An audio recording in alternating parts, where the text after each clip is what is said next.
Good morning, or good afternoon, good evening, wherever you might be.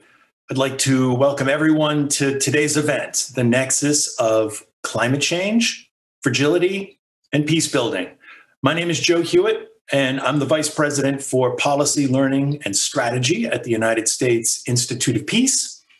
The U.S. Institute of Peace, if you're not familiar with our organization, is a national, nonpartisan, independent institute founded by Congress and dedicated to the proposition that a world without violent conflict is possible, practical, and essential for U.S. and global security. I'd like to start by saying first, we are very pleased for the opportunity to partner with the Wilson Center to bring you today's event. The Wilson Center, chartered by Congress in 1968 as the official memorial to President Woodrow Wilson, is a nonpartisan forum for tackling global issues through independent research and open dialogue to inform actionable ideas for the policy community. Today's discussion builds on a foundation of work that both the Wilson Center and USIP have steadily deepened and strengthened over many years. The Wilson Center, through the extraordinary decade-long work of its environmental change and security program on climate fragility connections, and USIP, through its work to advance research, policy recommendations, and field practice to prevent and resolve violent conflict. At USIP, we are fully committed to supporting implementation of the Global Fragility Act, an ambitious law that, if implemented robustly, will improve the coherence and effectiveness of USG peacebuilding and stabilization policy in vulnerable countries. Addressing the link between climate, conflict, and environment is a critical piece of the new USG framework for addressing fragility. And as the Biden administration scales up its efforts to center climate change in its foreign policy and national security agendas, it's going to be essential to consider the linkages between climate action and opportunities to build peace. I am delighted to share that in the last few months, the U.S. Institute of Peace has begun building its own portfolio focused on those linkages between climate, environment, conflict, and peace building, an effort that senior advisor Tegan Blaine is currently leading. We hope that today's conversation will be the first of many to bring together people and organizations working across disciplines on the complex and increasingly intertwined risks posed by climate, environment, and conflict. Before we begin our program, I really want to express my gratitude to the Wilson Center, the Council on Foreign Relations, the Alliance for Peacebuilding, Mercy Corps, and the Center for Climate and Security for their tremendous partnership on this agenda. We really look forward to continuing this work with our partners into the future. So now I'd like to hand things over to Cynthia Brady, who will introduce today's speakers and moderate today's event. Cynthia is currently a global fellow at the Wilson Center. Before coming to the Wilson Center, she worked with USAID on peacebuilding and resilience, and with the State Department on climate change.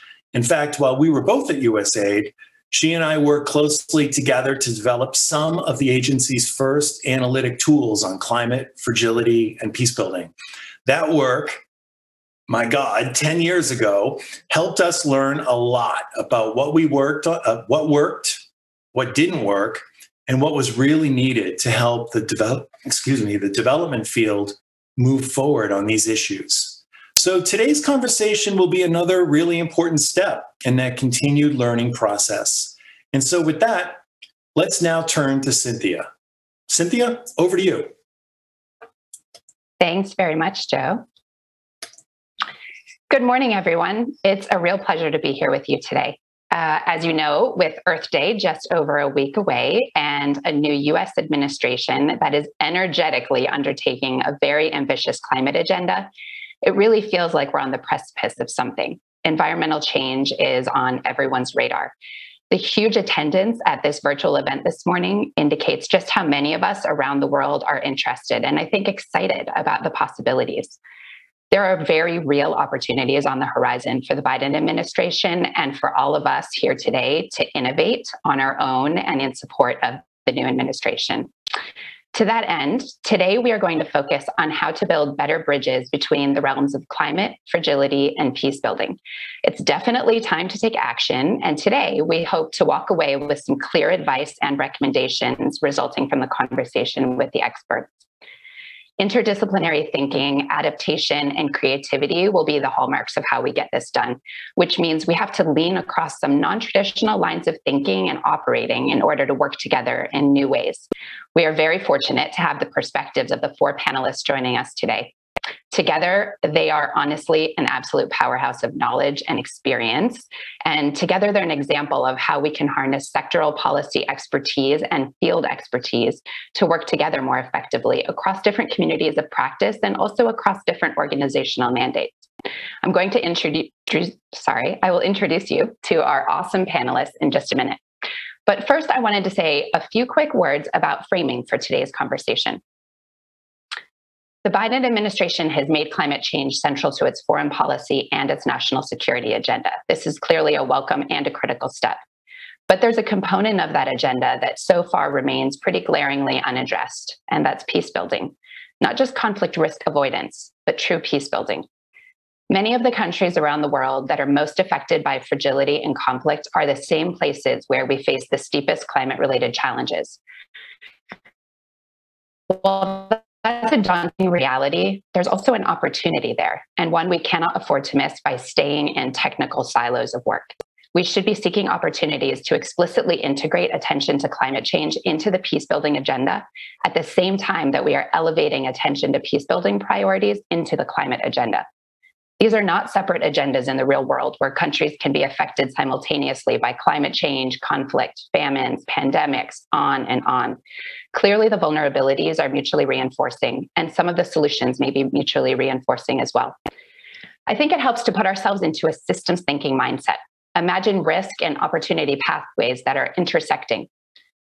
As we explore these issues this morning, I'd like to consciously shift the narrative to one of climate as a risk multiplier rather than a threat multiplier.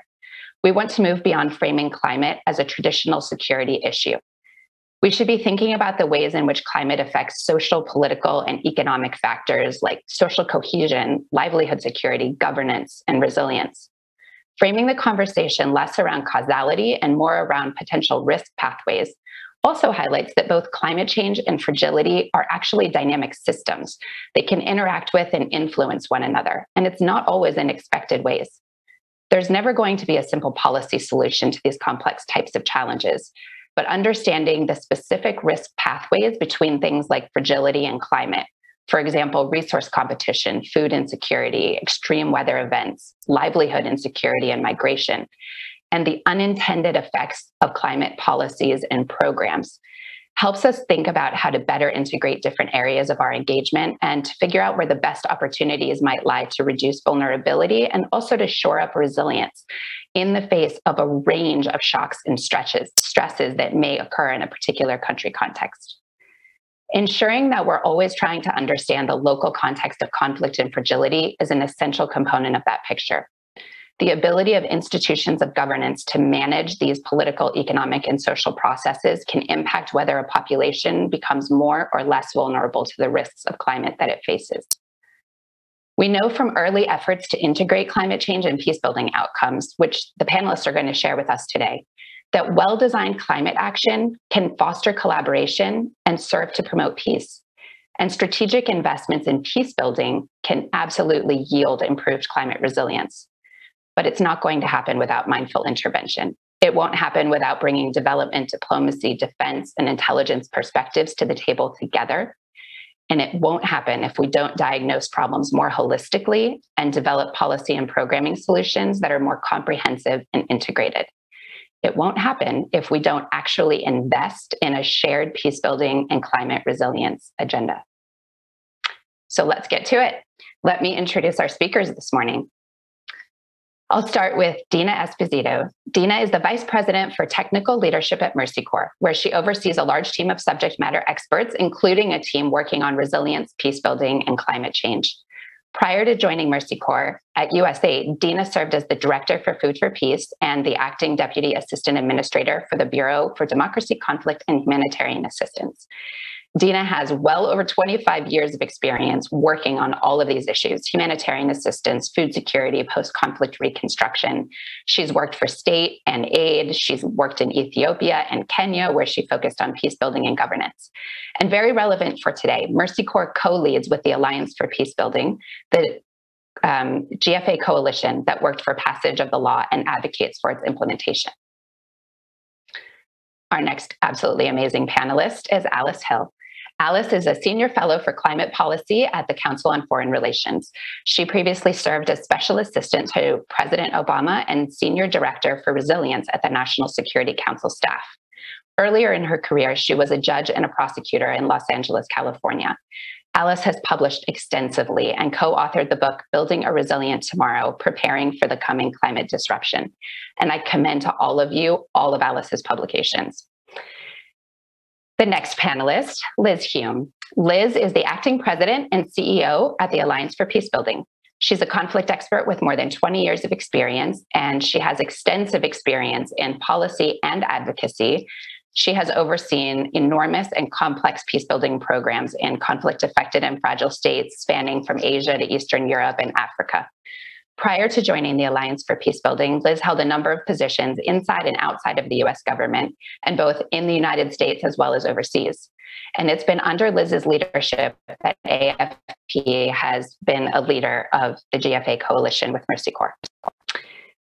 Our final amazing panelist, whom I look forward to hearing from today, is Erin Sikorsky. Erin is the Deputy Director of the Center for Climate and Security, and she's the director of the International Military Council on Climate and Security. Previously, she served as the deputy director of the Strategic Futures Group at the National Intelligence Council.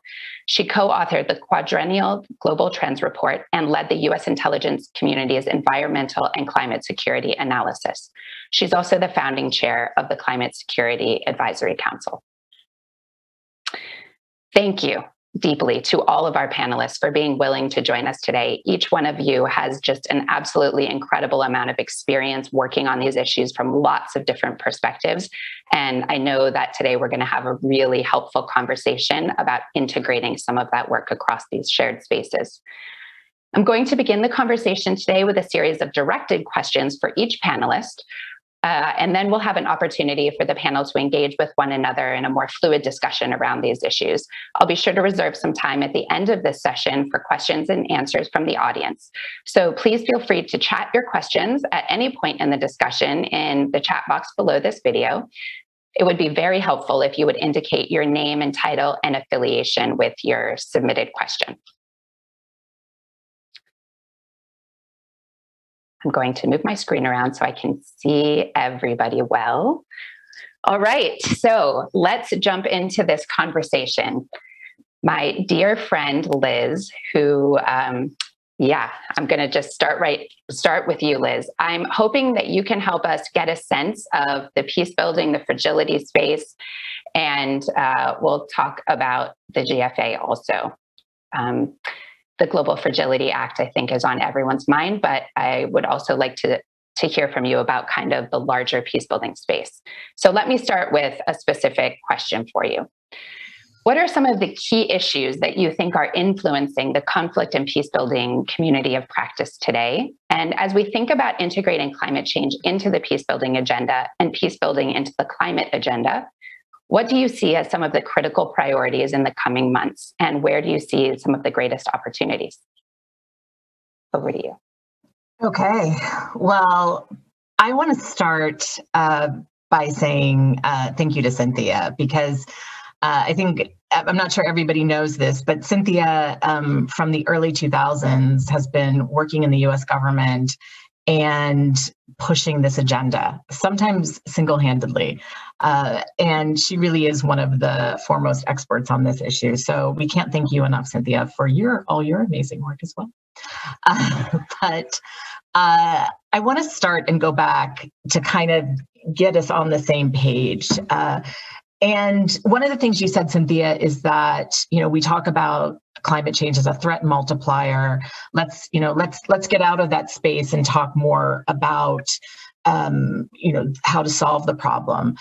But the problem is, I don't think everyone understands that we have a violent conflict problem right now globally. Since 2010, the number of major armed conflicts have tripled.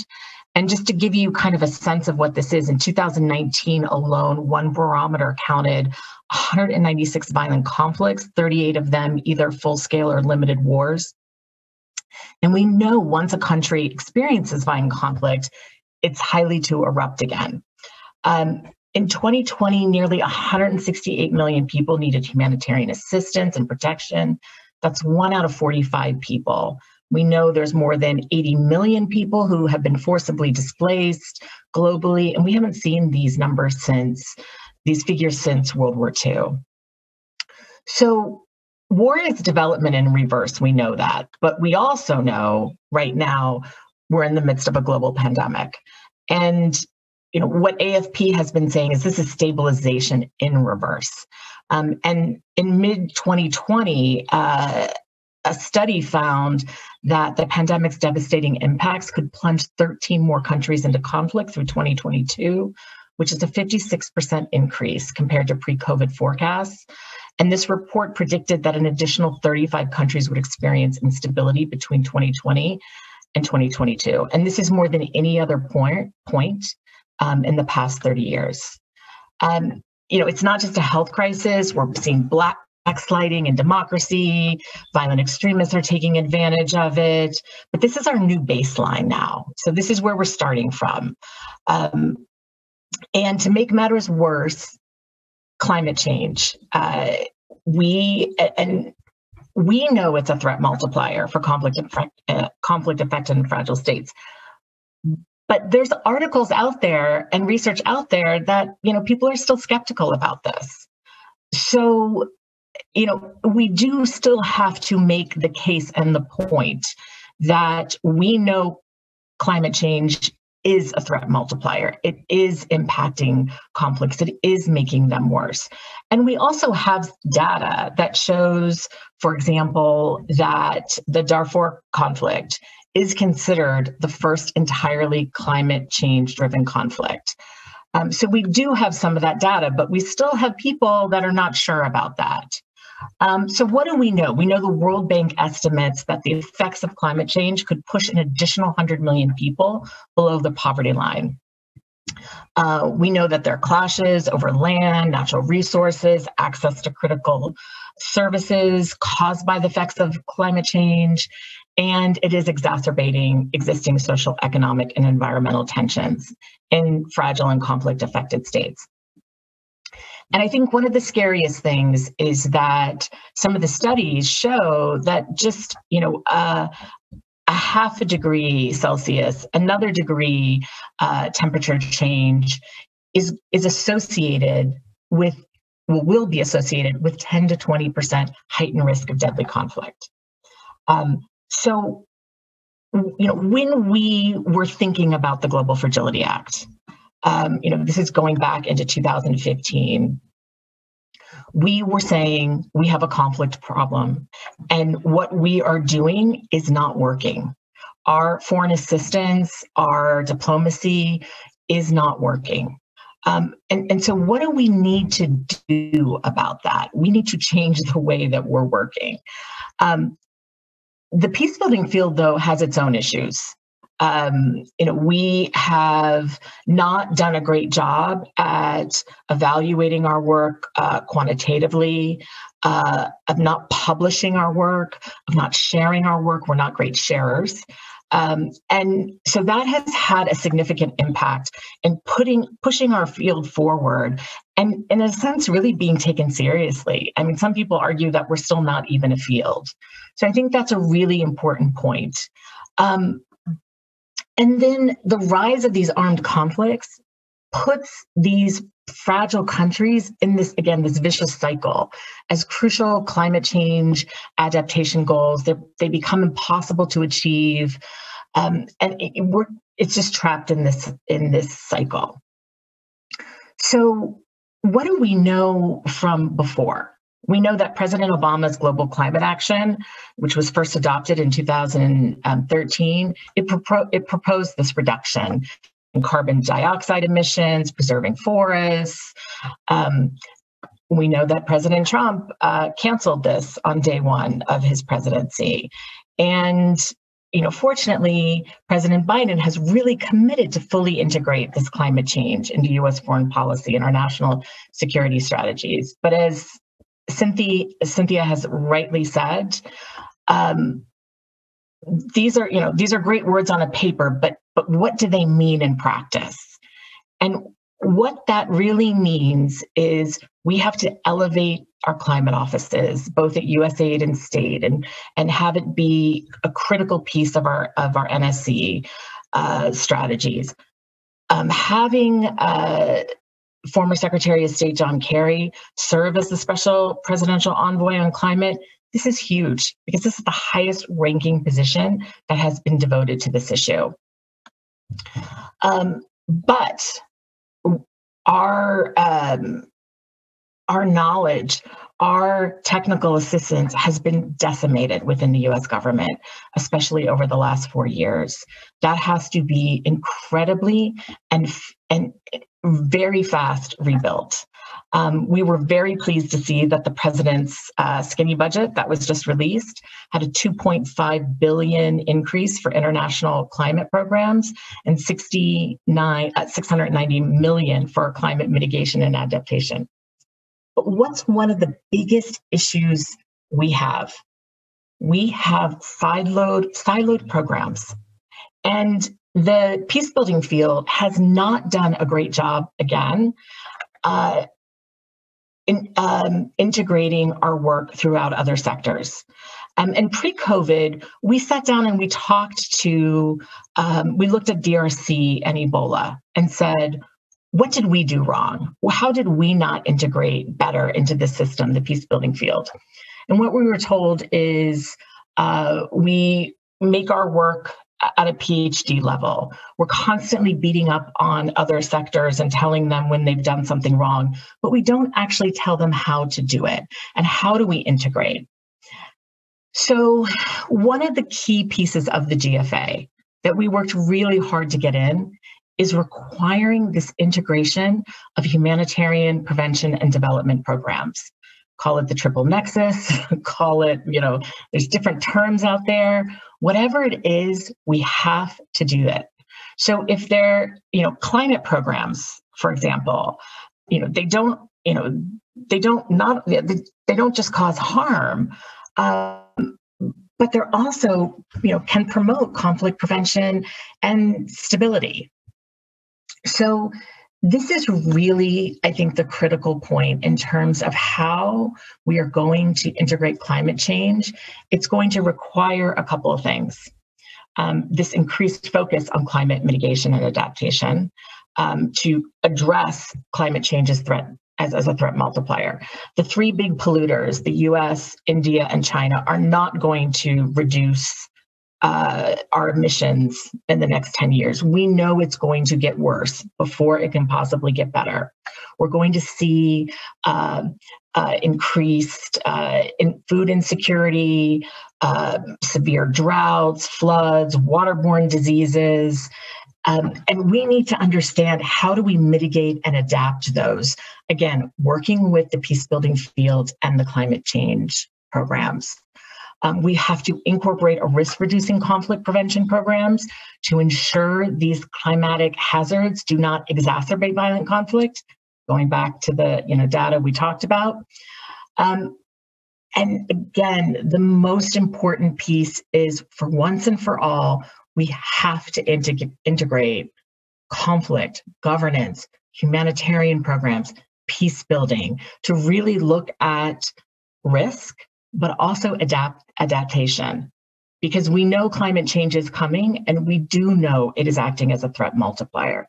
So those are really, I think, some of the key points, understanding we have a conflict problem. We know climate change is part of it, of increasing conflict, and how we have to integrate these programs and ways that we can do it. Liz, that was a fantastic opening. Thank you so much. I suspect that there's a pretty wide variety of people participating on today's call that are working in different components of this nexus of climate, peace building, and fragility. So I think the background that you provided for kind of the lay of the land on conflict and fragility is really helpful for those who may not be in that space to think about what, for example, as you mentioned, these massive budgets for climate adaptation and mitigation that will be distributed around the world. What does that look like when intermixed with this context of countries who are already mired in conflict and fragility and who, as you pointed out, may actually be at an increasing risk of those dynamics? And that will be coupled with the impacts of climate change that they need to absorb, as well as some of the outside interventions, including financing in those places. Thank you for laying out those key issues. And before I let you go, let me just follow up with another quick question. If you have any thoughts about the actual implementation of the Global Fragility Act and the strategy at this time, and opportunities to best leverage the Biden administration's climate priorities in that process. So just really quickly, as you know, I live and breathe the GFA, but I need to remember that not everybody else does. So just to give you a quick overview of it, is that it was passed in December 2019. And the goal was to fund, to develop and test new ways of reducing and even preventing violent conflict. The GFA must be piloted in at least 5 countries, regions, 2 of which will be prevention focused. So, again, this was being done during the Trump administration, and climate change it wasn't at the forefront of this. You'll find it in the strategy, you'll find it, sprinkled in a little bit, but it wasn't in the forefront of the thinking. And so that does need to change pretty significantly. There is a strategy that was released last December. We think it's a great baseline strategy, but we don't want it completely reopened. But we do want some changes in it, some revisions, and we've made it clear that climate change is one of those that we want to see more highlighted in that strategy. And country selection hasn't been done yet. So some of these timelines are lagging, but what we would also like to see when countries are selected or regions, that climate be part of at least 1 or 2 of them. Remembering that some countries are going to do better under climate change. So not all, just because you don't go into a country or a region and say, what's the climate change problem? Because there might not be one there. And the reason why that's important is because the GFA is really about testing and applying how we're working and how we're working differently, and then allowing us to align other countries and strategies. It's not a point to say, okay, we're going to wait for 10 years and then start applying some of these lessons learned. So I think that that's really an important piece of the GFA. And again, whether it's climate change or any, our programming is just incredibly siloed. And that's one of the areas where the peacebuilding community has to start putting out ways that other sectors can be looking at these issues. If they don't want to call it conflict, that's okay. Call it risk. We're okay with that. But looking at how we adapt programs, we are stuck in these short-term 5-year strategies, programmatic work plans. They're difficult, time-consuming to modify. And the GFA would really require U.S. foreign assistance to be adaptive and flexible over this 10-year period. Learning from what's working, what's not working, and more importantly, having an overarching strategy. If you go into a country strategy right now, it talks about, moving up peace and stability and prosperity and the middle, but it doesn't say, are we reducing violent conflict? Are we actually creating a more sustainable peace? And how are we measuring that? And that is the key to the GFA. It's this overarching strategy. It's looking at longer term goals. And it's saying, how are all these programs working together? How are we leveraging each other? So that an education program isn't just an education program, and a climate change program wouldn't just be a climate change program. But at the same time, the peacebuilding field has to be clear about what those indicators are, how they would do it. We cannot turn it into a PhD program. I mean, that was one of the major criticisms from the health community under the DRC Ebola. And we have to stop beating up on other programs and just telling them what they're doing wrong. And again, this evidence piece. So while these concepts seem pretty obvious, they would revolutionize U.S. foreign assistance. But we also have to look at, the earmarks, the notwithstanding authorities, and this is all what's required in a report that needs to be delivered to Congress, which also wasn't done under the previous administration. So looking at the GFA, it's not just about more money, although that's important. Each country would need about $10 million of funding that is not allocated or earmarked to a specific program. And diplomacy is a big piece of it, how we're working with other multilaterals and bilateral donors. So these are all, pieces of the GFA. Timelines need to be reestablished. It needs to be fully funded. Climate has to be a big piece of it. And we have to look at these authorities, staffing, resources. So there's a lot to do, lots of timelines in there. And climate change has to be at the forefront. So I'll leave it at that, and we can go back and talk more about the GFA. Thank you so much, Liz. Wow, so many great points in there. I'm going to pull out just a few. The last point you made about all the different authorities and funding streams, I'm sure Alice will have a lot to say about that experience. You talked a lot about data, and one of the things you mentioned in the context of GFA was partly a mismatch between traditional development programs having a shorter term 5-year time horizon and the need, which is articulated in the GFA for these longer term time horizons.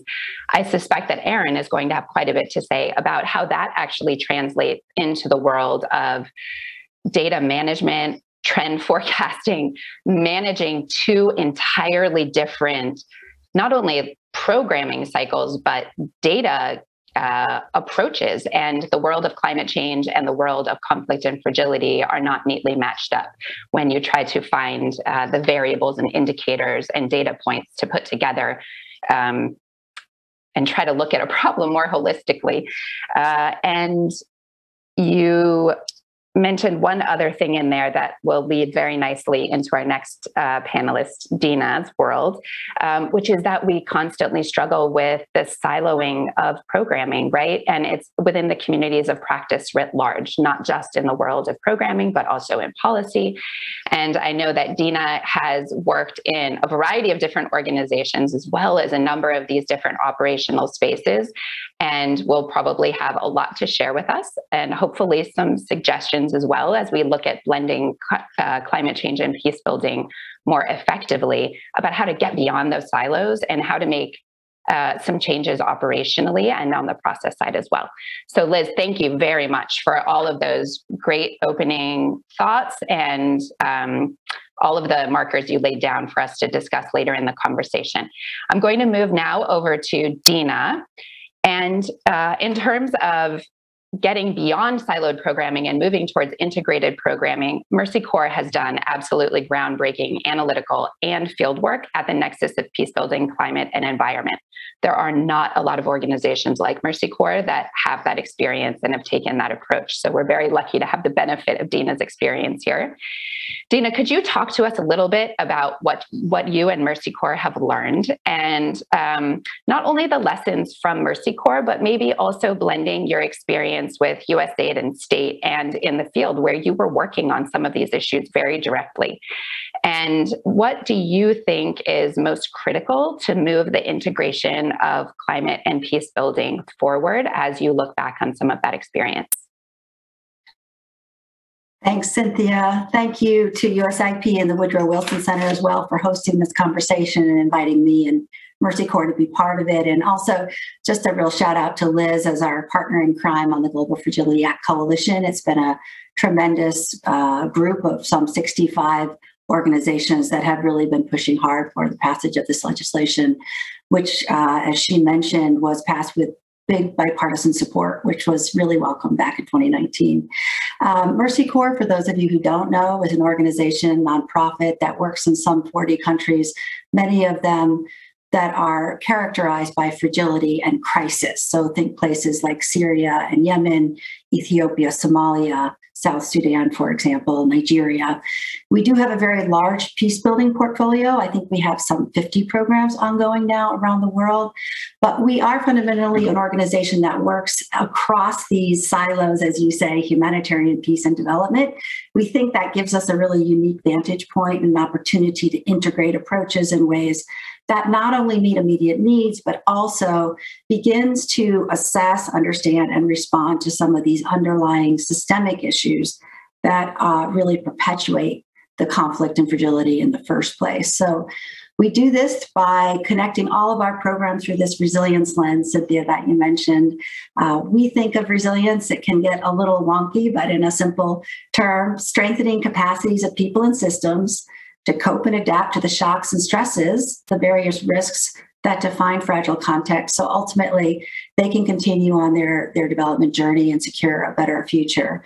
And we think that by focusing on the resilience as an outcome, rather than the stovepipes, we're looking beyond programming and projects to how do all of these things add up to delivering on the resilience agenda. It becomes very quickly much more multidisciplinary. We're bringing a lot of different ideas to solve complex problems. And for those of you who are interested, we did just recently produce a brief on towards resilience in protracted crisis, which puts not only economic well-being, but peace at the very top. So all of these different activities contributing to an outcome, which includes peace, which I think is what we've been talking about here.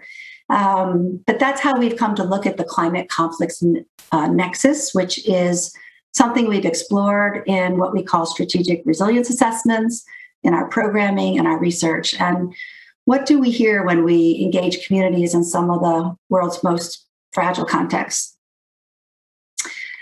I've recently been to Nigeria and DRC and a number of these countries where we're working, and we hear communities bemoaning the fact that the weather is now so variable, unpredictable, and extreme that they can't grow enough food to feed their families. We hear about this disillusionment with government, which cannot meet the needs of these communities that are increasingly stressed. We hear about young men who are willing to take increased risks to provide for their families when livelihood options dry up, and that includes taking up arms. We hear about a willingness to fight for resources, particularly land and water, in places where productive land and water is increasingly scarce. So in short, it's as I think others have been describing from more of a data point of view, but we see it in the communities as well, that you've got climate change creating profound stress, which is potentially fueling conflict and definitely creating tensions. On the other hand, you've got climate and insecurity precluding much needed work in this area of climate adaptation, helping deal with climate risk, such that we're not able to minimize the impact of those big climate shocks we know are coming, and then in turn creating more conflict. So this unvirtuous cycle, if you will. So the first lesson that I have, and Cynthia, I think you stole my thunder in your opening remarks, but really in many of these fragile places, it is not sufficient or appropriate to address climate change and conflict as two disconnected global challenges. We need to look at the two together and in a much more intentional way. And you've asked me to share some stories from the Mercy Corps world, and I can think of two where we've had important programs delivered big results, but which were those results mitigated by the failure to think about these two things at the same time. The first is in the Somalian or Mia region of Ethiopia. We were implementing a USAID flagship drought resilience program. And that was focused very heavily on livestock market system strengthening, rangeland management work, increasing access to Sharia compliant, innovative financial services. And by all accounts, we had tremendous success. We had the 2015 El Nino drought, which was a massive drought in 2015 on par with the drought of the 1980s in Ethiopia. And we found that the communities in these program areas were able to sustain their food security, even in the face of that enormous weather shock. But these programs were operating in highly contentious internal border areas where ethnic groups have historically both shared and clashed over resources. And this program did not have any peace components in it. And what we found was that eventually these without cross-border dialogues, which are signature to peace programming, resource management, resource sharing agreements, which are also signature peace programming, that some of our results in this climate smart market work was diminished because of growing insecurity in that border area. And I am happy to say that the next round of those 5-year cycles of programming you mentioned was explicitly incorporating now peace programming, conflict mitigation in a program that had been exclusively focused on climate shock resilience, drought-related resilience. So we're beginning to see some integration, which is really positive. Conversely, in Nigeria, we had the reverse. We had a standalone peace programming that was working in the Middle Belt with of Nigeria to mitigate land conflicts between farmers and herders. And we have very strong impact evaluations, which show that tensions have been reduced, trust has been improved, freedom of movement very notably expanded, but there is no work that's really addressing the underlying environmental challenges or governance issues that are creating the conflict in the first place. So you're really at that mitigating and managing and not preventing situation. And I will say that a lot of our research in our program right now is showing that a focus on governance work as the foundation for both improved climate adaptation and sustainable peace outcomes. And we are seeing some bright spots where USAID is making that natural resource management, peace, and governance connections in ways that we think will improve prospects for sustainable results. But that's an area that we're increasingly interested in looking at. My second lesson just relates to an observation that maybe some of our other panelists will also speak to, and that is that really today's peace building and climate work is focused on addressing near-term shocks. So how do we improve land access today? How do we mitigate conflict over water resources today? We really don't have the analytical tools and approaches that are more future-oriented, understanding how are the choices we're making today going to reduce how is it going to impact climate conflict risks of the future? So value chains for agriculture, does it make sense to promote maize production in southern Malawi? What are the implications of that 10 years from now if the land simply won't support that kind of agriculture? Are the number and location of water points that we're choosing really reflective of our understanding of long-term rainfall patterns and future groundwater availability? And then conversely, on the peace side, whether, do the fragility markers that we all look to, the Global Peace Index or others, are they really considering what countries and governments will be least or best equipped to manage the future effects of climate change? How does that inform our thinking about fragility and our projections of fragility? Have we really thought about climate risk within that framework? So those are some of the things that I think we could be working on as a community to that climate and conflict experts could come together to have conversations around some of these issues. Thank you, Dina. It is indescribably helpful to have the examples of how these dynamics are actually playing out in particular country contexts. I think it helps give everybody a more clear sense of what we're talking about when we say impacts of climate change. And when we say peace building, how does it look, between who, and over what issues? And you really helped us see how those dynamics are, as we described, they are already in the real world, a shared agenda. We can choose to describe them in one set of terminology, but it doesn't separate them from influencing and interacting with one another in the real world that we all live in, whether we're talking about Nigeria or Texas. We saw all of these dynamics right at home just over the last couple of months.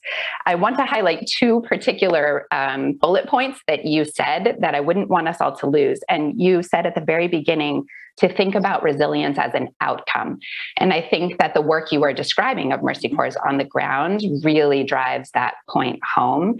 Resilience is a condition that is reducing vulnerabilities to a variety of threats and allowing the affected communities, the affected people, the affected countries, this ability to adapt and absorb and respond, not just to a specific threat like drought or a specific threat like violence between pastoralists and herders. It's more than that. And we need to be thinking, again, as you said, about not just an immediate term resiliency, but that longer term picture as well at the same time.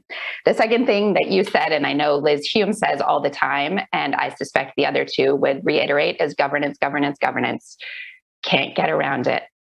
We really need to keep that front and center. So as we all support the really invigorated agenda to focus on climate change, I think it is the job of all of us here to keep bringing that perspective to bear. When we're talking about governance in places that are affected by fragility, we're talking about formal and informal institutions of governance and how they interact with the populations affected by the dynamics of climate change is just critically important. And I know that Mercy Corps and Alliance for Peacebuilding's work on the Global Fragility Act and the strategy is going to help us bring that conversation forward. So Dina, before I let you go, last quick question, moving you up real quick to that level of policy and thinking about the Global Fragility Act and strategy. You have so much experience at the most senior levels of policy in the US government, trying to implement policies and legislation of that nature. Do you have any thoughts about really key opportunities that we have or risks that are relevant for this conversation? Thanks, Cynthia.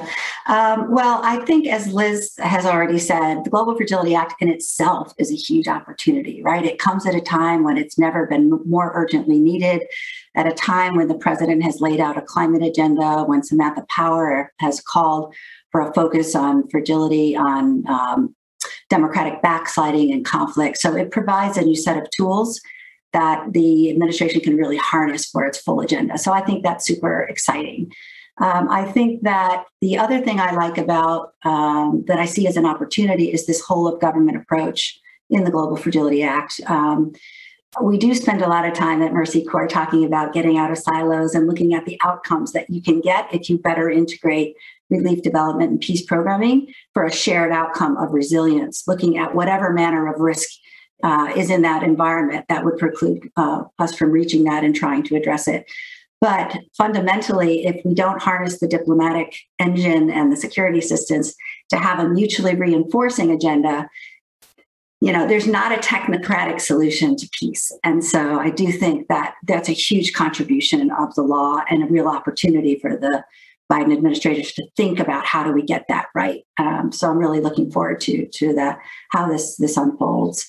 I do think that the long-term time horizon is also super important. I mean, we talk about 5-year development programs, but peacebuilding programs have often been 2 or 3 years. So we really want to think about that 10-year program cycle if we can figure out how to move it in that direction, but also the kind of research one can conduct in a 10-year period when you're focused on a dedicated agenda in a single country. And I will say, at least from Mercy Corps' perspective, we think that the climate conflict research is still really nascent, despite the fact that we're talking a lot about it. We don't have, there's a lot we really need to learn in terms of getting that research done and out there, and building the evidence base around not only the nature of the problem, but the nature of the solutions. And as you've said, that both Mercy Corps and many others have been really actively working on laying out that research agenda, which is available for people who want to see what some of our early thinking is on that. I think that the near-term risk is, as Liz pointed out, is that there were a whole series of timelines that have been missed already for the Global Fragility Act. So having the administration do the revisions, but do them quickly and try to reset a timeline to raise expectations with Congress that the administration is committed and ready to move and really wants to see how this Global Fragility Act can contribute and be reinforcing with the larger Biden agenda, which I think is fantastic. In terms of my prior experiences and what I think about when I think about what I've learned from other programs and what to bring to this, I would really call those working on both climate and peace programming to really think about the successes and challenges of the Obama era Feed the Future Global Hunger Initiative. That was a whole of government initiative that received widespread growing support, sustained funding, sustained reauthorization of legislation, and really significant results. And I think some of the factors that I see as having really contributed to the success of the Feed the Future initiative: strong leadership, high level focus. The White House, the National Security Council, the State Department, USAID, all delivering on an important message that this was a high priority. It not only galvanized the interagency, but it galvanized the global community. And likewise, the Global Fragility Act is calling for a global engagement, a multi-stakeholder, bringing the global South, bringing the global North together in a conversation about preventing violence, not just mitigating or managing it. The Feed the Future also had a very strong spokesperson in the USAID administrator who was absolutely passionate about Feed the Future. The Global Hunger Agenda, was active on the Hill, constantly talking to members of Congress about the initiative, engaging them about their concerns, their interests, what they wanted to see, and reporting back regularly. And then finally, the really robust monitoring and evaluation and learning agenda there. The Feed the Future initiative developed early on a set of shared metrics to try to codify the global impact of the work. They had impact evaluations, regular reporting to Congress that reaffirmed regularly the vital importance of the agenda and the ability of USG leadership to actually move that agenda forward, which had a mutually positive, reinforcing benefit that people want to do more of it. So as part of the Global Fragility Act Coalition, there is already a strong group, external constituency, eager to support, advocate for, but engage in the process of figuring out better what works to prevent violent conflict and to help stabilize areas that are already in conflict. So I would really sort of mine that Feed the Future experience of the Obama administration as we think about how to successfully roll out the Global Fragility Act. Those are incredible nuggets of wisdom, as always. Thank you, Dina. That was really helpful. You said one thing that I would pick up on before we turn over to Aaron, so you mentioned there's not a technocratic solution to peace, and you pointed out the need to bring different government and non-governmental agencies and organizations together around that goal.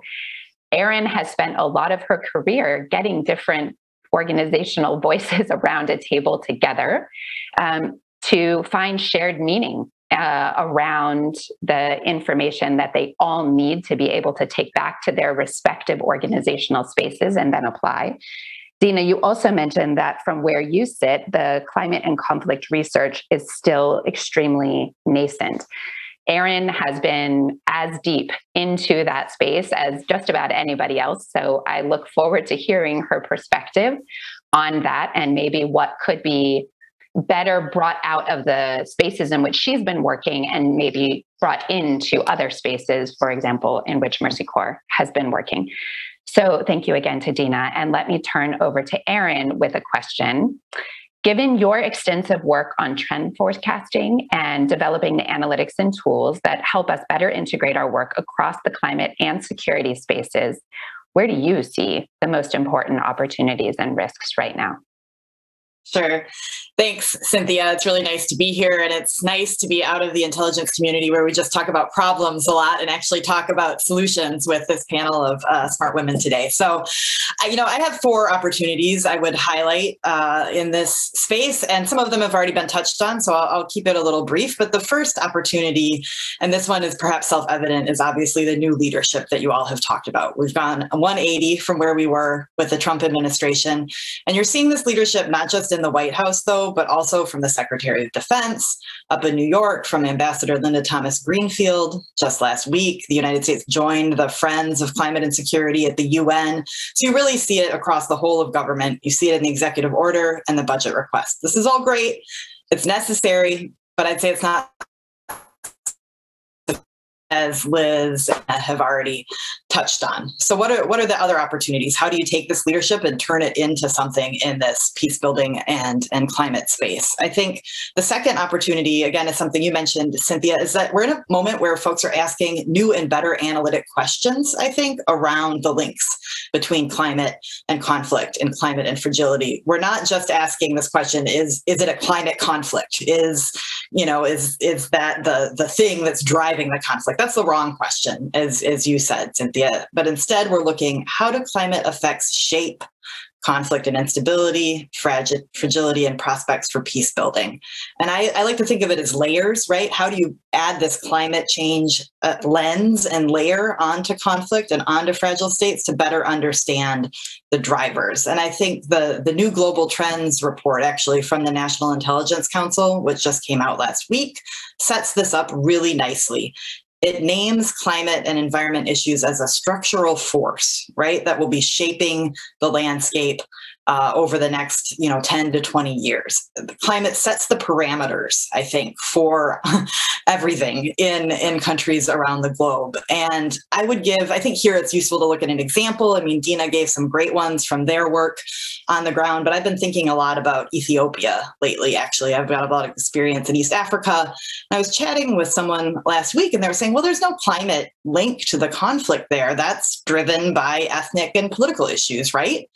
And this conversation, I was like, no, absolutely, climate plays a role. Is it the proximate cause of the current conflict? No. But is it shaping the landscape in the region and the eventual prospects for peace? Absolutely. Climate scientists have documented, their increasing temperatures, decreasing rainfall, increasing drought in the region due to climate change.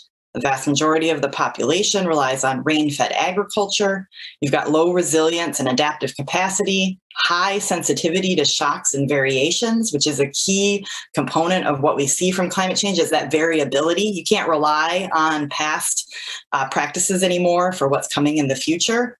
We also had the locust plague this year, which was climate driven in large part. And so when you add all that to the mix, you absolutely have to understand the links between climate and the conflict there, particularly in the peace building space, right? If once the conflict is over and we're moving forward, how do you link in these climate issues? So those analytic questions are being asked, which I think is really good. And I think that brings me to my third opportunity, which is the new predictive capabilities that are being developed all the time that can help us understand how climate will be shaping these worlds. And as you all know, climate models are already very good and getting better and more precise. And there's a lot of work in the academic and think tank world to create risk tools and scenarios tools that can allow government practitioners and national security practitioners to use these models in their work. The Wilson Center has done some great work in this area. We've done work at Center for Climate and Security.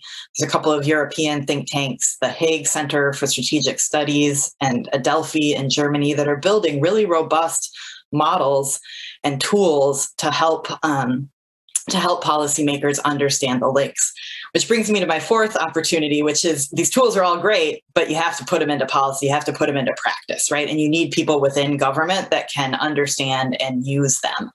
And I think as we're talking about today, the Global Fragility Act is one tool, but there are others in the executive order in particular. They've called for this climate risk assessment from the Pentagon to be then integrated into wargaming and the National Defense Strategy, the mainstreaming of climate risks across all agencies. I think those are great opportunities if policymakers take them and use them and hire people and bring people in the government and who can use these tools successfully, which brings me to the risks. That was the second part of your question, right? And here again, similar to what other folks have said, remaining siloed.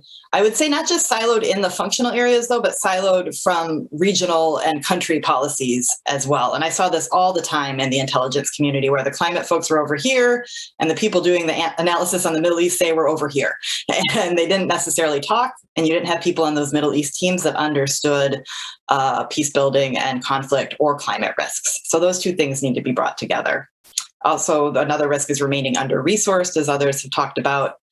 And then finally, I would say a third risk is remaining focused on technical fixes. That's something other folks have talked about. But in the climate space, since we're talking about science and physical effects, we often look to these technical fixes without understanding the governance issues that have been brought up, trust in government, local dynamics, all of these things that are more intangibles, but actually will make the difference as to whether things on the ground work out or not.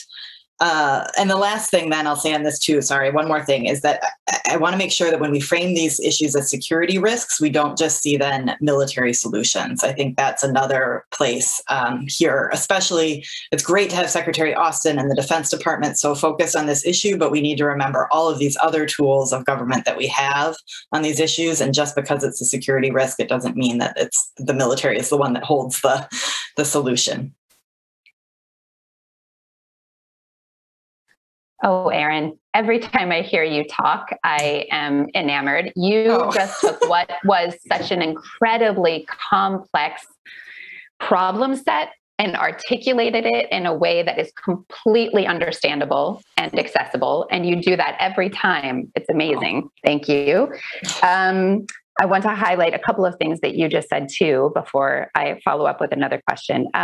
One, you mentioned that climate, this was coming out of the recent Global Trends report work, that climate and environment are seen as a structural force that will be shaping everything.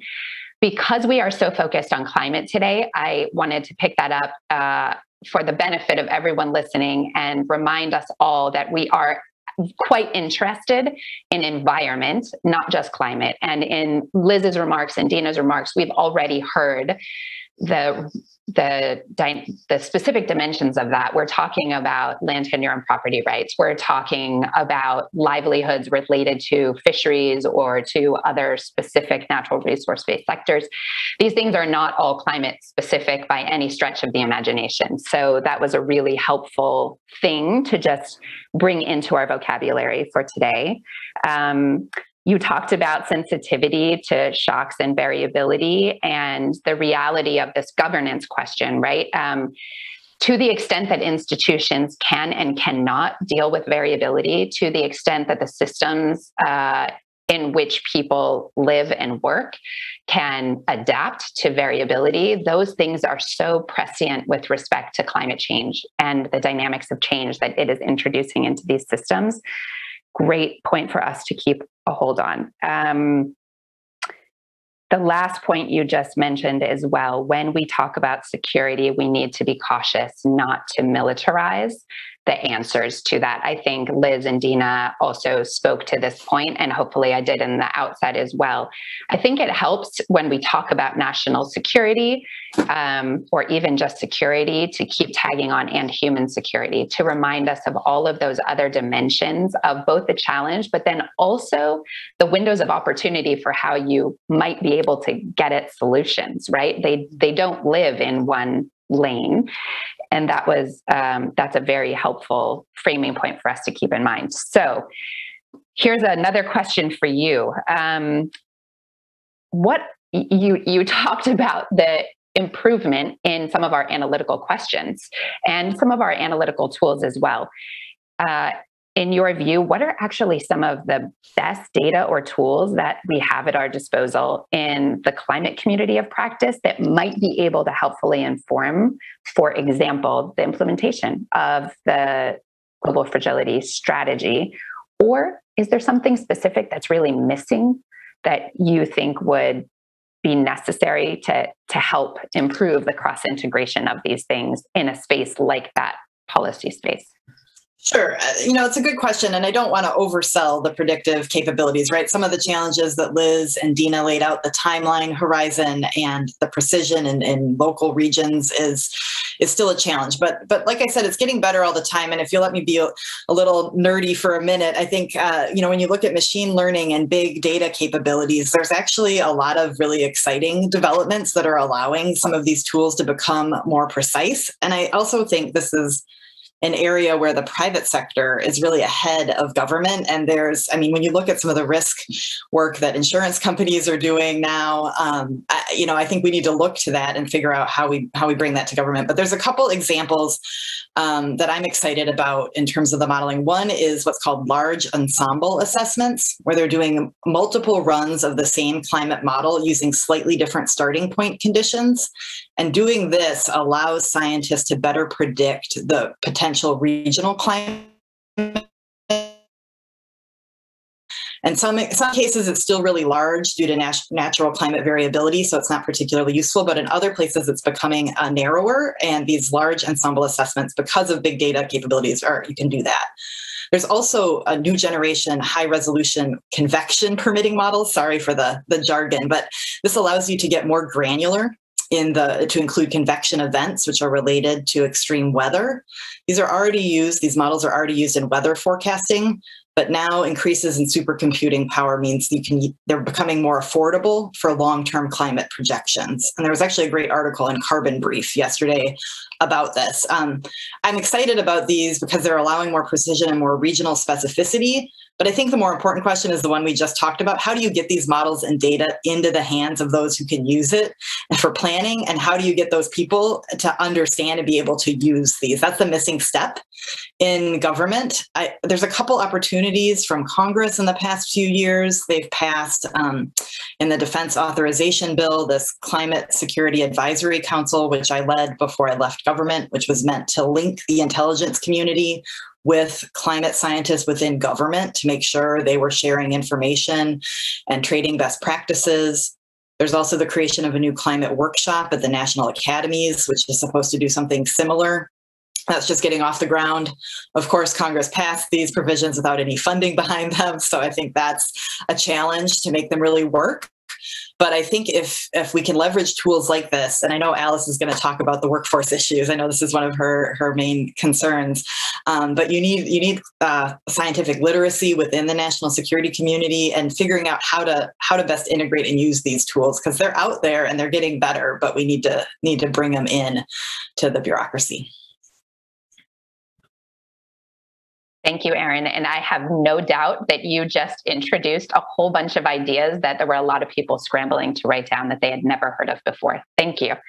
And you're also right that our next and final panelist, Alice, has had to deal extensively and for many years with some of these challenges around how you ensure that the US government and the different actors around the table have the access to the analytics that they need, to the information that they need, and then the skills and abilities to actually apply them and to work together. We are going to wrap up this panel, fortunately, with Alice, who has been an incredible leader, both inside and outside of the US government, in thinking about the sort of broad dimensions of climate and resilience, many of which the first three panelists address today, but also in some additional and adjacent spaces.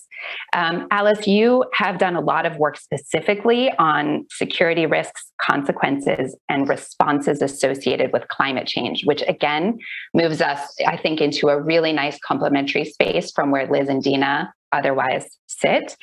Can you talk to us a little bit about why you see it as such a priority to integrate climate resilience and national security And looking at the lay of the land today, where are the opportunities for the US government to make real progress on that? Well, thank you for that very kind introduction. It's such an honor to be on this panel with these superstars, including you, Cynthia, but really what a wealth of intelligence and insight perspective. So thank you. And I want to thank USIP as well as the Wilson Center. Just a delight to be able to join and learn today from everyone. Your question and the discussion put me back in 2009 when I had just joined the Department of Homeland Security. I was senior counselor to the secretary. As Cynthia, you mentioned, I was previously a judge and a prosecutor, so I had no background in climate change, maybe some in security because I'd been in criminal law, but not a great deal.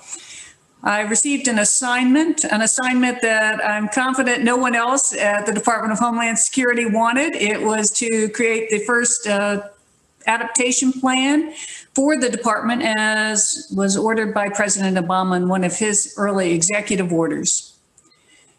So to do that, I didn't know enough about climate change to answer the question whether we even really needed an adaptation plan. So we assembled a task force with leading scientists, and we have some unbelievable scientists, the ones that remain in the federal government that doing climate science, including, and then resources in the Department of Defense and Intelligence Agency. We assembled a task force at DHS and asked ourselves the question, do we need to care about climate change in 2009? I mean, DHS was anti-terrorist security agency, 270,000 employees, mostly focused on terrorism, but also border responsibilities, Coast Guard, FEMA. And all of us listening to that evidence, and it took quite a while, it took at least 6-7 months of regular meetings. Each of us, despite some skepticism expressed initially, had what I call the aha moment, where we realized that our climate is affecting everything. Will affect every human-made system, every choice where and how we live, how we grow our food, water access, everything is affected by climate change. And then all of our natural systems are affected by climate change. And once we stepped back and looked at that, it was, wow, this changes our entire understanding of how we need to perform in these changed conditions. Since 2009, unfortunately, in my observation, we still are at that starting point with many of our decision makers, including those that are currently in government, and including some of those who are joining government now. If you look at the education system in the United States, it really has not ensured that we have a well-informed workforce on the issue of climate change. A 2016 survey of the core requirements of the 100 top U.S. News and World Report colleges determined that a student graduating had less than a 20% chance of taking a single course on climate change. So when you walk into a room of career officials and political appointees, how do you know what level of they have of climate change and the risks that it poses, the threats that it poses? Maybe just what they saw in the media, probably likely just what they saw in the media. And as you've heard, climate change influences everything. It's a nuanced topic. It's a long-range topic that it occurs over time. There are acute events, floods, heat extremes, and then there are these slow-moving earthquakes. Not an earthquake, but a drought. It's like a slow-moving earthquake. It's so disruptive. But do they know that? And do they know that for the region that they're responsible for? When I was working in DHS, I was had responsibility, among my other responsibilities, for the first wave of kids coming from the Northern Triangle, Guatemala, El Salvador, and Honduras. And taking what I'd learned about climate change, understanding some of the threats that those areas have from drought, coffee rust, food insecurity, and many other issues that are violence, extremism. I was pretty confident that climate change was contributing to that flow of kids. It wasn't identified as a factor, but the fallout from climate impacts were causing more children to be on the move, often young boys around 14 to 17.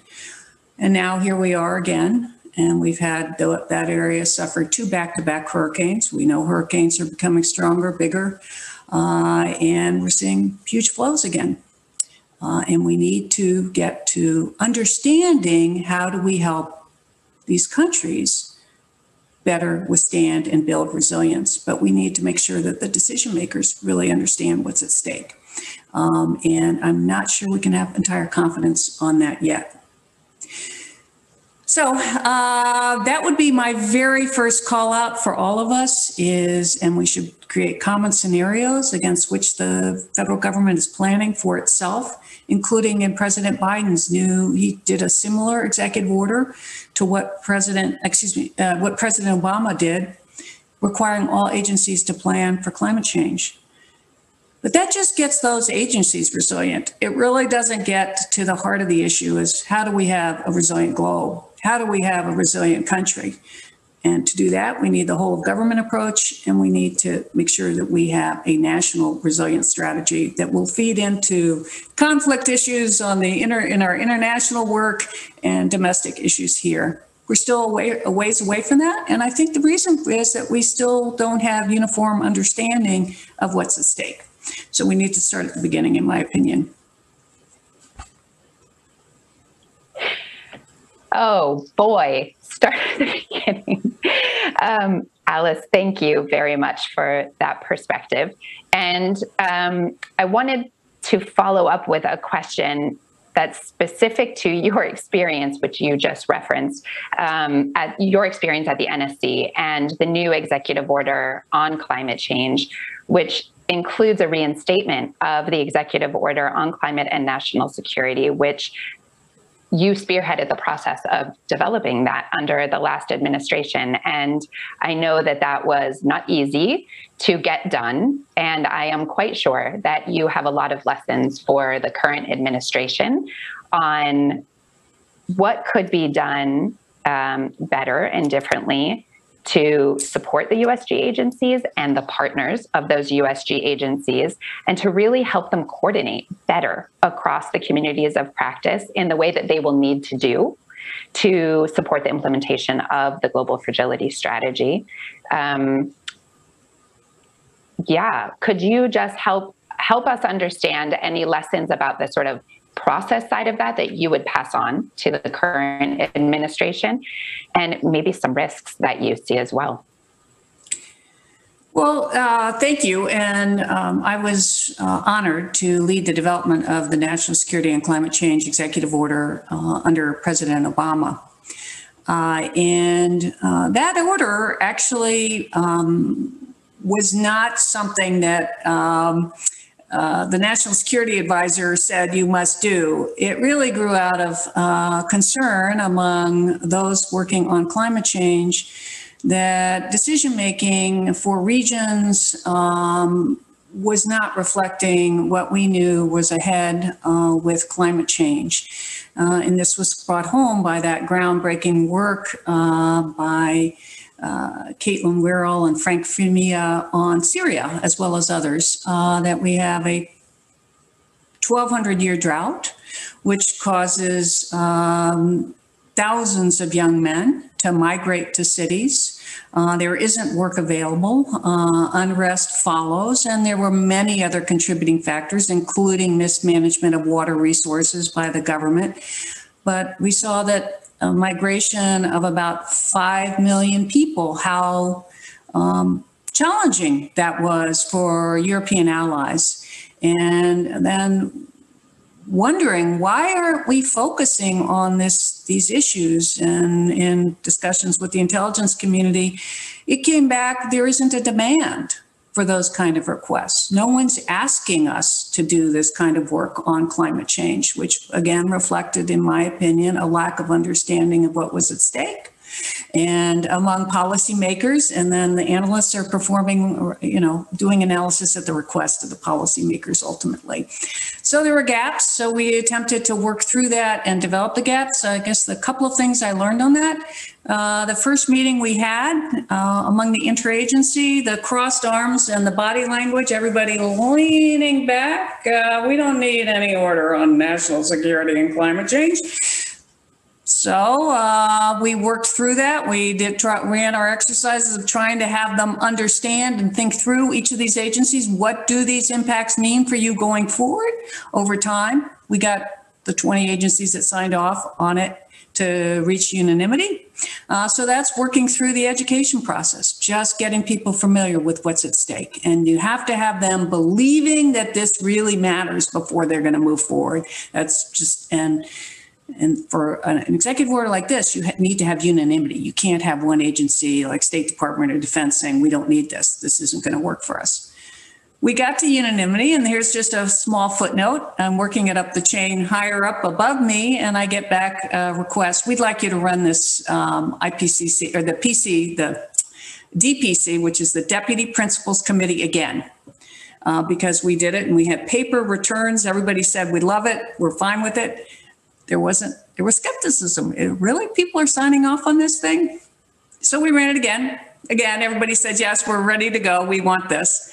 But it was a lesson to me that it's just not, it wasn't then, and I'm not sure it is still now, because we've seen many people depart from the federal government. I'm not sure now it's fully understood. I hope it is, but I think we all have to start with understanding when we're working through these systems and these bureaucracies that we start where the people are, and we need to make sure that they understand what it really is before we can move forward, given how polarized, and our current polling shows that this is a huge split depending on which party you belong to or you identify with. If you're a Democrat, by a high identification that climate change is a risk. If you're a Republican, it's a much lower identification. So knowing that we have both Democrats and Republicans working through the government, we need to make sure that we're sharing the science, the information, in a way that helps people understand what's at stake.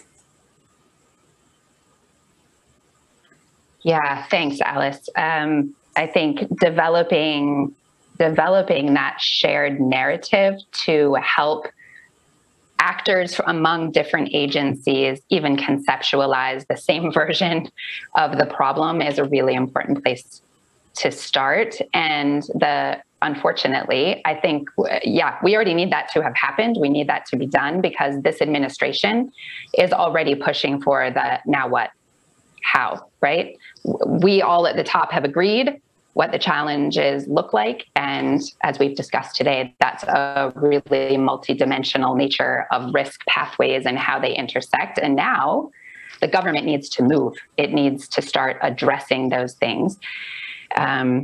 It's not a small challenge given your experience.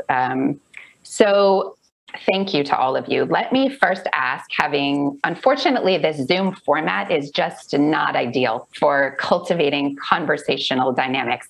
But I know that those people watching this at home have benefited enormously from listening to each one of your perspectives and hopefully have found the threads between them to be meaningful despite the challenges of this kind of weird panel format.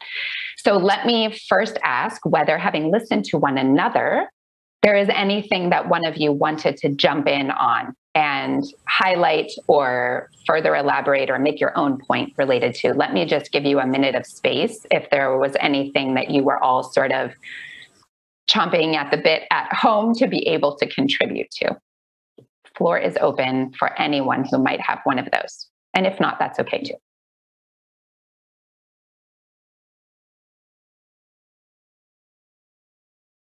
Aaron. Liz. I was just going to say, on Twitter, someone asked a question. What did I mean when I said the GFA, at least, one or two countries have a climate issue at the forefront of their issues. Not all countries, again, some countries and regions might not have, the climate risk might be minimal, for example, or they might do better under climate change. So I think that that's a really important piece, is that you have to look at the context of what it is and assess what is happening there. So we want to make sure when these 5 countries or regions come out that climate change is a part of that selection. So I think that that's what I was trying to say about that. Thanks. Liz actually reminded me that I would have loved to emphasize the point you made there, that climate change is not a monolithic threat. It just isn't. It is a series of influences that will land in very particular ways in different places. Right.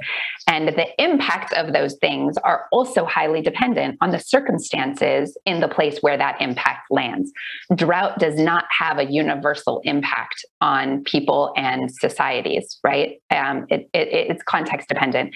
And it's very helpful, I think, to our goal of focusing on in what ways peacebuilding first can support a climate resilient agenda, and in what ways focusing on climate adaptation and climate mitigation can actually be supportive of stabilization and peacebuilding when we think about that complexified notion of what climate change really looks like in its individual impacts and manifestations in the world.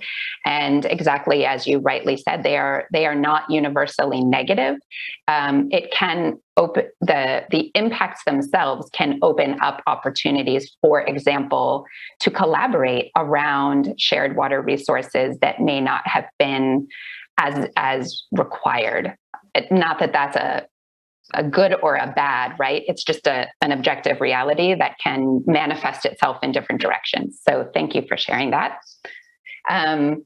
Before I move on to some listener questions, the other 3 panelists, did you want to add anything or respond to any other questions? I'll jump in. I just wanted to react to Alice's comment and her great story about Syria and the drought in Syria and its potential connections to the conflict that ensued and has been ongoing. And it reminds me, because that same conflict creates huge food security crises, right? And this connection, we didn't really talk a lot about food security, but it's something I'm super passionate about. And it feels like when we think about where in the government are we going to find our champions? Alice is really concerned about that. And I think her comments got me thinking about that. Where are the champions for this climate conflict connection? And again, I think the food security community is really, really clear on that relationship, because they're both trying to grow more food and they're seeing the negative effects, both in terms of food aid and in terms of the crises that they're trying to clean up after. So I do think there's more work we can do to be thinking about how do we harness people whose energies may not be climate specific, they're not their expertise, but that certainly get it and have resources that can be brought to bear that are beyond the peacebuilding communities. The just in general, the ag investment works of AID, I think, are hugely important as we think about how to both mitigate and adapt to climate. So just a reflection from what Alice was talking about. Can I just make a really quick interjection with that, Dina? I just want to say, and Mercy Corps is doing a phenomenal job. You do the research and you share. And you put it in practical terms so that you can help build those champions. And I say this all the time. If all organizations did what Mercy Corps did, the field would be elevated at an incredibly fast pace. Thank you, Liz. I second that. All right. I noticed that we have 3 minutes left. So for those of you listening at home, I just want you to know that I have been reading the chat questions and trying to integrate them as we went along, but a ton of questions came in. So there just isn't enough time to get to every one of those. But I want you to know that I've been trying to integrate as many questions along the way as I could. And I just got chatted to notice Alice, who wants to jump in as well. Alice, did you want to add something? And then I have one final wrap-up question for you all. Oh, I just would urge us all to look at a laydown of where we currently are identifying conflict occurring, and then look at the laydown of the risks. The countries that Dina listed are particularly at risk of climate change if we look at the laydown, and I think it's important to keep that in mind. Often areas that are already stressed are going to have even greater stress, and they have the least means to address this.